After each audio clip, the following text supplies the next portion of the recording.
तो जब किसी प्रॉपर्टी को आप एक्वायर करेंगे तो लैंड एक्विजिशन एक्ट 2013 का सेक्शन 11 में आप एक नोटिफिकेशन जारी करेंगे, ना कि कोई जियो जारी करेंगे। यहाँ पर सेक्शन 11 में साफ साफ है कि आप अगर लैंड एक्विजिशन एक्ट एप्लीकेबल करेंगे तो आपको सेक्शन 11 में नोटिफिकेशन जारी करना पड़ेगा, और नोटिफिकेशन ना जारी करके आपने जियो भेज दिया वो भी PWD को। हम लोग land acquisition act and resettlement and rehabilitation act के 2013 के दायरे में आते हैं।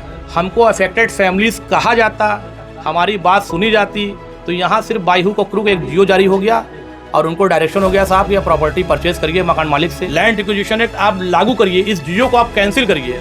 मैं स्टेट गवर्नमेंट से ये गुजारिश करता हूँ कि बहुत से परिवार इससे पीड़ित हैं, आप इस जियो को कैंसिल करिए और सेक्शन 11 में एक नोटिफिकेशन जारी करिए लैंड एक्विजिशन एक्ट में।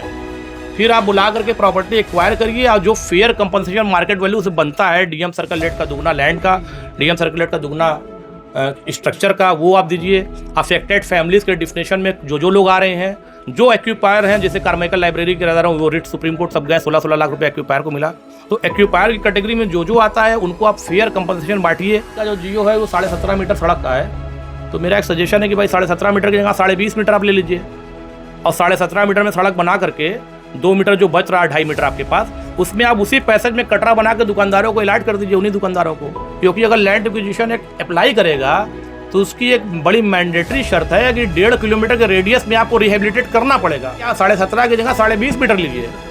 17.5 मीटर सड़क चौड़ी करने के बाद जो 2.5 मीटर बचता है उसमें आप एक पैसेज बनवा के, कटरा बनवा के, दुकान बनवा के उन दुकानदारों को आप प्रीमियम ले लीजिए, उन दुकानदारों से पगड़ी एडवांस ले लीजिए। नहीं वो सीक्रेट, वो हाईकोर्ट जाएंगे, वो आपको नहीं देंगे, क्योंकि हम आपको देंगे वो लीक हो जाएगा तो फिर वो जियो बदल जाएगा। वो हाईकोर्ट में हम चैलेंज करेंगे। PWD के पास एक जियो है। विस्थापन जो होती है वो बड़ी त्रासदी लेके आती है। ये बेचारे दुकानदार कहाँ जाएंगे? एक परिवार से 10 लोग पलते हैं और इस तरीके से उनको उजाड़ दिया जाएगा बगैर कोई सुनवाई किए। ये मेरा ये कहना है। अब सरकार की मंशा तो आप सरकार से पूछिए, हमारी मंशा ये है कि हमको साफ साफ जो है मुआवजा चाहिए और मार्केट रेट से चाहिए। लैंड एक्विजिशन एक्ट यहाँ पे लाई करना चाहिए दाल मंडी चौड़ीकरण में। बातें आपने रखी हैं, क्या कहेंगे? देखिए, मैंने जो बातें रखी हैं, एक 2025 का ये जो है स्टेट गवर्नमेंट का एक जियो है जो PWD को आया है 31 मार्च 2025 को। तो मैंने इसलिए वार्ता रखी कि ये जियो अपने आप में एक इलीगल जियो है, ये शासनादेश इलीगल है, इनवैलिड है, अल्ट्रा वायरस ऑफ लॉ है। क्योंकि जब आप किसी प्रॉपर्टी को, दलमंडी चौड़ीकरण का मुद्दा है, प्रॉपर्टी एक्वायर हो रही है, प्रॉपर्टी में ये परचेज कर रहे हैं, तो जब किसी प्रॉपर्टी को आप एक्वायर करेंगे तो लैंड एक्विजिशन एक्ट 2013 का सेक्शन 11 में आप एक नोटिफिकेशन जारी करेंगे, ना कि कोई जियो जारी करेंगे। जियो वहाँ के लिए होता है जहाँ कोई कानून साफ ना हो, गवर्नमेंट को कोई काम करना, उनका मकसद पब्लिक पर्पज के लिए होता है, तो वहाँ जियो गवर्नमेंट ऑर्डर दे देती है। लेकिन यहाँ पर सेक्शन 11 में साफ साफ है कि आप अगर लैंड एक्विजिशन एक्ट एप्लीकेबल करेंगे तो आपको सेक्शन 11 में नोटिफिकेशन जारी करना पड़ेगा, और नोटिफिकेशन ना जारी करके आपने जियो भेज दिया वो भी PWD को। जबकि नोटिफिकेशन अगर जारी होगा तो वो एक डिपार्टमेंट बना हुआ है, स्पेशल लैंड एक्विजिशन डिपार्टमेंट, वो हर जिले में है। विशेष भूमि अर्जन विभाग जो है बनारस में भी कलेक्ट्रेट में है, तो वो फिर वो काम करता। लैंड एक गवर्नमेंट का डिपार्टमेंट है, लैंड एक्विजिशन डिपार्टमेंट, वो फिर ज़मीन एक्वायर करता, वो असेसमेंट करता, वो अफेक्टेड फैमिलीज़ को देखता। हम लोग land acquisition act and resettlement and rehabilitation act के 2013 के दायरे में आते हैं। हमको अफेक्टेड फैमिलीज़ कहा जाता, हमारी बात सुनी जाती, तो यहाँ सिर्फ बाइहू को क्रू एक जियो जारी हो गया और उनको डायरेक्शन हो गया, साहब ये प्रॉपर्टी परचेज करिए मकान मालिक से। तो जी बताइए, क्या मंशा है सरकार की कि जियो जारी कर दिया? अब सरकार की मंशा तो आप सरकार से पूछिए, हमारी मंशा ये है कि हमको साफ साफ जो है मुआवजा चाहिए और मार्केट रेट से चाहिए। लैंड एक्विजिशन एक्ट यहाँ पे लाई करना चाहिए दाल मंडी चौड़ीकरण में। पहला जो हमारी मांग है, हमारी मंशा जो है, लैंड एक्विजिशन एक्ट आप लागू करिए, इस जियो को आप कैंसिल करिए। मैं स्टेट गवर्नमेंट से ये गुजारिश करता हूँ कि बहुत से परिवार इससे पीड़ित हैं, आप इस जियो को कैंसिल करिए और सेक्शन 11 में एक नोटिफिकेशन जारी करिए लैंड एक्विजिशन एक्ट में।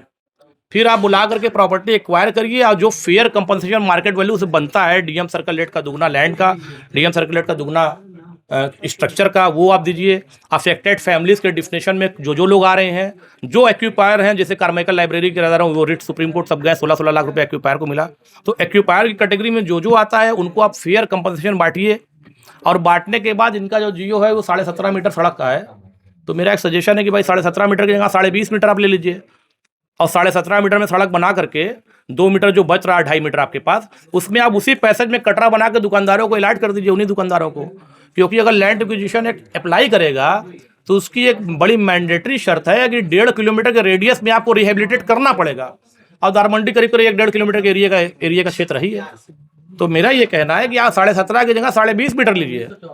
17.5 मीटर सड़क चौड़ी करने के बाद जो 2.5 मीटर बचता है उसमें आप एक पैसेज बनवा के, कटरा बनवा के, दुकान बनवा के उन दुकानदारों को आप प्रीमियम ले लीजिए, उन दुकानदारों से पगड़ी एडवांस ले लीजिए और लेकर के उसी में बसा दीजिए। क्योंकि विस्थापन जो होती है वो बड़ी त्रासदी लेके आती है। ये बेचारे दुकानदार कहाँ जाएंगे? एक परिवार से 10 लोग पलते हैं और इस तरीके से उनको उजाड़ दिया जाएगा बगैर कोई सुनवाई किए। ये मेरा ये कहना है। अभी क्या कदम उठाएंगे आप? अभी ये कदम उठाएंगे कि मेरी आपके प्रेस के माध्यम से ये गुजारिश है कि जियो कैंसिल करें और साफ साफ अपने साफ मन से नोटिफिकेशन लाएं। फिर एक कमेटी बनाएं, प्रोजेक्ट लेवल कमेटी बने, जिसमें कुछ मानिंद लोग रहें जिनको एरिया की जानकारी होगी, क्या मार्केट वैल्यू चल रहा है। वो अफेक्टेड फैमिलीज से मिलें और मिलने के बाद एक फेयर कंपनसेशन उनके लिए एक तैयार हो कि भाई इतना रुपया इनको एक अलॉटमेंट। जैसे कार्मेकल लाइब्रेरी में 2019-20 में 16 लाख मिल गया, आज 5 साल देर हो गई, तो 5 साल को अगर आप पैसे को FD कर दें या इंटरेस्ट जोड़ दें तो 16 और 8 24-25 लाख रुपया होता है।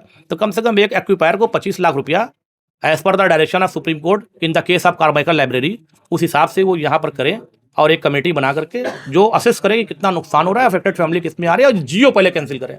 2015 PWD के जियो की बात करें, क्या है उसमें? नहीं, वो सीक्रेट, वो हाईकोर्ट जाएंगे, वो आपको नहीं देंगे। क्योंकि हम आपको देंगे, वो लीक हो जाएगा तो फिर वो जियो बदल जाएगा। वो हाईकोर्ट में हम चैलेंज करेंगे। PWD के बाद एक जियो है, मैंने पढ़ा है, मैंने देखा है, जिसपे PWD को 2015 में डायरेक्शन है कि अगर आप कोई फ्रंटेज चौड़ा करेंगे या कोई सड़क चौड़ी करेंगे और उसमें जो अफेक्टेड फैमिली है तो चौड़ा करने में उसी जगह उसको आप बसाएंगे, वहीं फ्रंट पे उसको आप शॉप देंगे ताकि वो अपना लिवलीहुड, अपने जो है वो जीवन यापन से और अपने खर्चे खानगी से वंचित ना रह सके। वो जियो है हमारे पास। कार्य को प्रारंभ किया जा रहा है। इस कार्य के अंतर्गत वर्तमान सड़क के मध्य से 8.7 मीटर एक ओर से तथा 8.7 मीटर दूसरी ओर से कुल मिलाकर लगभग 17.4 मीटर चौड़ाई के साथ नई सड़क का निर्माण किया जाएगा। यह परियोजना यातायात सुव्यवस्था और सुगम आवागमन सुनिश्चित करने हेतु तैयार की गई है।